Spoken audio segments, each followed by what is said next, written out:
Praying correctly is the most powerful tool to create manifestations, healings, and all of these things. But when I learned to pray like this, it seemed to be when everything started to happen.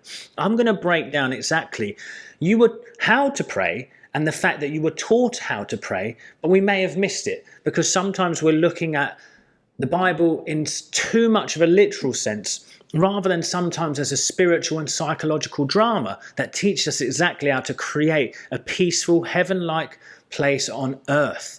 So let's break it down. The first thing that you need to understand about prayer is we were taught the first miracle that Jesus ever done. The first time he ever created something extraordinary was at the marriage feast, where he turned water into wine. Now we must understand that when we think about prayer, we are taught that water can turn into wine. Jesus commanded the water to turn into wine and it happened, but it's a marriage feast. And let me explain why that's important. Because you have to understand the marriage of the two minds. It says, as a man thinketh in his heart, so is he. So what I'm trying to say to you there is the heart is an old Chaldean word for subconscious mind. In the marriage feast, God is working through Jesus to create water into wine. Water is representative of the consciousness. The wine is the manifestation. Now, I can go into greater detail about the water into wine, but I want to talk about the marriage feast and why marriage is important. You have to understand, when it says about being married to the wife, the husband is head of the wife. It doesn't mean that a man is more powerful than a woman. They're talking about the masculine and feminine parts of the mind, the conscious and the subconscious. You see, the husband is the conscious mind. Now, the husband can decide, can claim, boldly claim the thing. The wife is the subconscious mind. So they come together in this union. Now, let's go deeper into it. The father impregnates the subconscious mind. So the conscious mind lays the seed in the subconscious mind, and then from there, they create a child. Now, it says to us, though, we must remain faithful. A marriage must be faithful. So when you decide on something, you must remain faithful to its outcome. You cannot ever let go of that state of being. Now, you're going to have moments where you let go of it. You're going to have moments of fear, but you must remain faithful to the desired outcome. So to pray effectively, when I started to realize that in my prayers, I need to claim boldly and I never want to deny. Now, here's what I learned. The subconscious mind is my body. My body tells me what my subconscious mind is feeling, okay? And it's showing me through my emotions. So as I claim boldly, maybe it will be, I am divinely prospered in all ways. Abundance flows from me in avalanches. There is always more than enough. Is my body relaxed in that state of being? Or is it trying to fight against it? Is it worried? And there's certain parts of life where I notice it still has fears.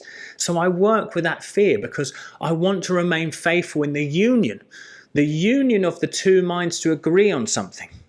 You see, when God says, I live within you, you're made in the likeness and image of me, he's saying that we have this power of creation too, just like Jesus Christ in that act of turning water into wine. Now let's go into it slightly deeper. The water represents consciousness, okay? Now, the consciousness can fill any vessel that is put into, just like water. So as we fill the vessel of our consciousness, as we saturate our mind with these ideas of health, harmony, abundance, all good things, as we start to saturate through our conscious prayers of claiming boldly and lovingly, and we start to let it sink deeper into the vessels of our subconscious mind, now that subconscious mind can turn it into a physical fact. Because what you decide to be true, just like Mark says, what you ask for in prayer and believe is already yours. So if I'm praying, please God, save me from this XYZ, or I'm saying, please God, I am so poor. It's saying, I believe in poorness more than I believe in wealth. So we must convince the deeper mind of wealth. We must convince the deeper mind of health and harmony. So you must see it as a marital union of faithfulness to the desired outcome. So what you can start to do is you can start to get yourself into a very relaxed state. Neville Goddard, Joseph Murphy would call it the state akin to sleep. I like to do it from where I'm noticing any resistance on the body. I'm breathing, I'm relaxing, just watching any resistance until it passes. From there, claim that which you want as if it is now, as if it is true. And because you're in a state of peace, there will be no resistance. That's what the key is here. It's not about, like Jesus when he was healing, when he turned water into wine, he didn't say, I am now so grateful that this water is to wine. He just claimed it, just like God spoke existence into being. He just claimed it from a place of no resistance, of absolute faith. So you have to understand, to get to that place of peace as you're praying, to the point where you become so divinely indifferent of the outcome that it doesn't even matter if you get the thing anymore, that's when it comes. And I've seen it time and time again. Even this month, as I get some resistance about things that I want to achieve and do and that, I just realize I am praying two ways. You see, I'm praying for the solution, but I'm constantly affirming the problem too with my pushing and resistance and lack of faith in those moments. So you must start to teach your body relaxation so it can start to believe in something. Your body can't believe in faith and creation and divine truths if it's constantly frightened all the time. If it's constantly questioning whether you're doing it, whether you can do it. It must come to a clear decision of a faithful marriage. You see, you're faithful to the impregnation of the subconscious mind. So as you pray, you realize I'm taking my conscious pen, I'm writing it on my subconscious mind, and it will grow in its kind. As I celebrate and it relax and ease into this truth of the wish fulfilled, it will now have to express through me, because Christ worked through me.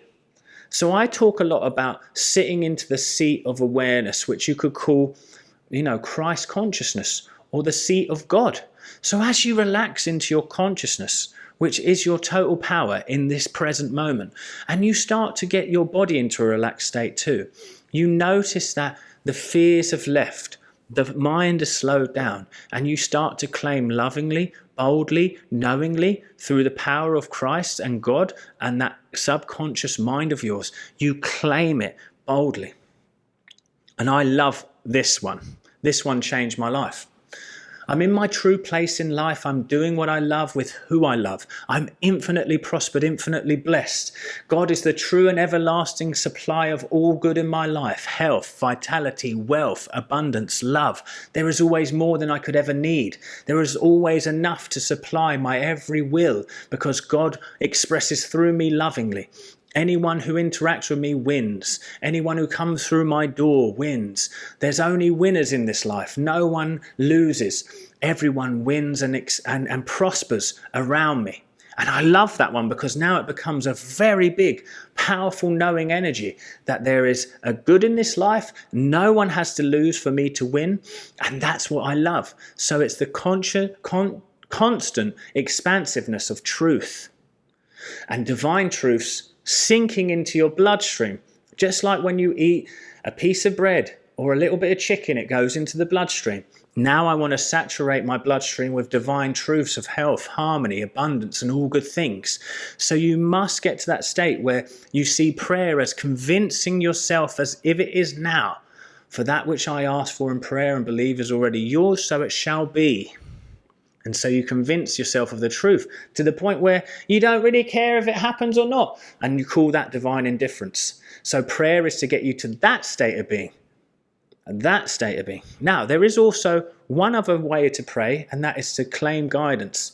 You can say, God, guide me now. You know exactly the path I must take. I surrender to you. But you see how it wasn't, God, please teach me this now. It's guide me, flow through me, work through me. I believe and trust in you. You have got this, guys. You can do this. I'll see you at the next one.